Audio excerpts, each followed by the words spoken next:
Hey guys, I'm back with a new video. Today, I'll be responding to a popular Christian influencer who says that dinosaurs, non-avian dinosaurs, are actually in the Bible and that they're referred to as dragons, among other things. If you've been following me for forever, you probably know the insane amount of Christian apologists and dragon apologists I respond to.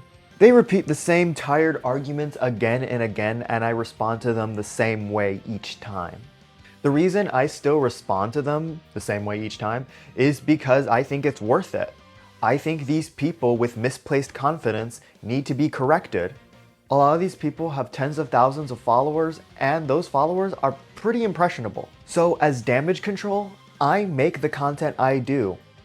How effective is it? I don't know, but it's probably more effective than doing nothing. I'm going to be going over his arguments one by one. And just as a disclaimer, this is not an attack on his religion at all, and please do not harass this guy. He does not deserve it. Please, please, please, please, please. I beg of you. Without further ado, let's get into it. Were dinosaurs actually real? Because what's interesting is the Bible never mentions dinosaurs. Well, the Bible actually does mention dinosaurs. You see, doves, quails, and ostriches are mentioned in the Bible. I put the verses here. I don't get this line of thought that something has to be mentioned in the Bible for it to be real. House cats are not mentioned in the Bible. Usagi is not mentioned in the Bible, and yet he's unequivocally real. Well, his cartoon is real. Or not. If we look in the Bible, that doesn't automatically mean that the Bible never mentions these huge, gigantic creatures. Yeah, mentally prepare yourself for a ton of AI slop in this. Think about it. Could some of what ancient people call dragons have been describing creatures that they saw or heard about that we now call something else? No, dragons aren't real. There's no evidence that they ever were real. We don't have any fossils, we don't have any coprolite, we don't have footprints, we have nothing. Not everything in human mythology has to have a real world equivalent. What about the yokai that have an eye on their anus? Are those real? What about the millions of gnome and goblin sightings from Latin America? Are those real? Pseudo-historians have this concept that it is impossible for ancient humans to do something crazy called lying. Okay, I'm gonna place a bet. He's gonna say that the word dinosaur was coined in 1824, and that's why they were referred to as dragons in ancient times.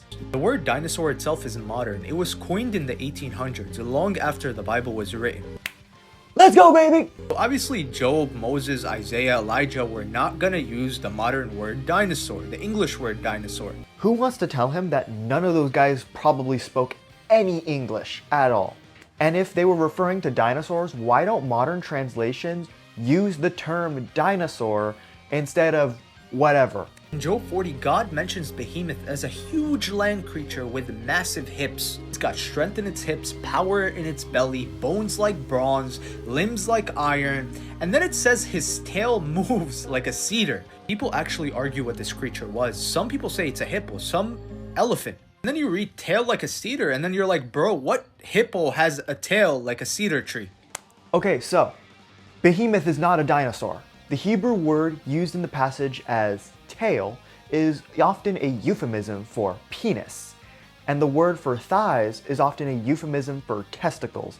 This is not just conjecture, this is the conclusion of multiple biblical scholars. Also, the word often translated as move or sways is actually more accurately translated as desire. So basically, the dude's getting hard.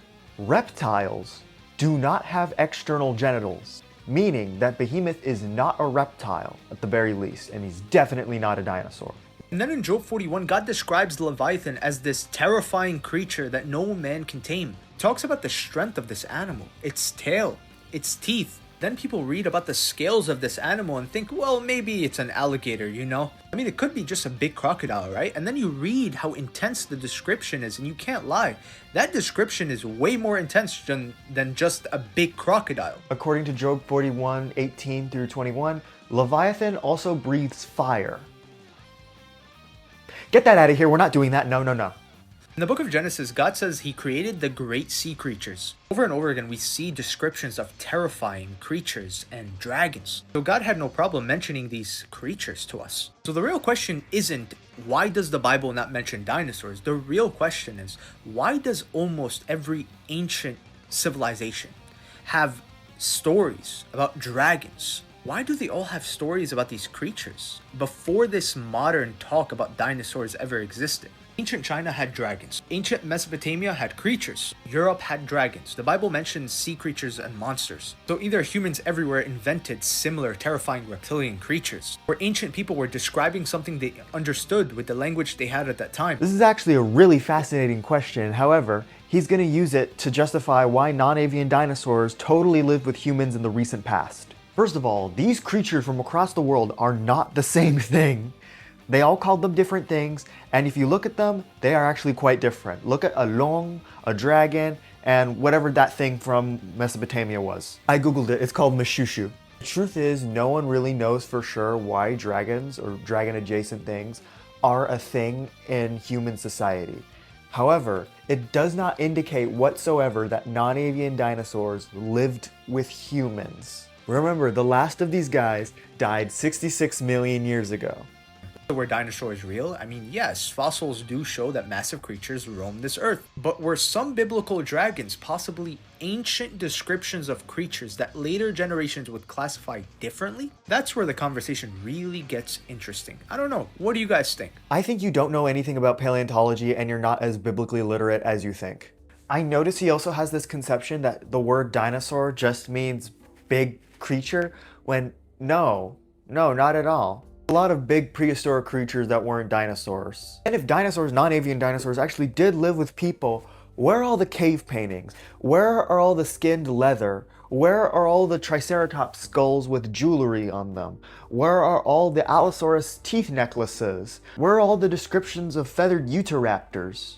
Where are the cloaks made of Quetzalcoatlus wings? So anyway, in conclusion, I think that this guy has regurgitated a ton of arguments that he's heard in the past. He really needs to actually learn about paleontology before he talks about it.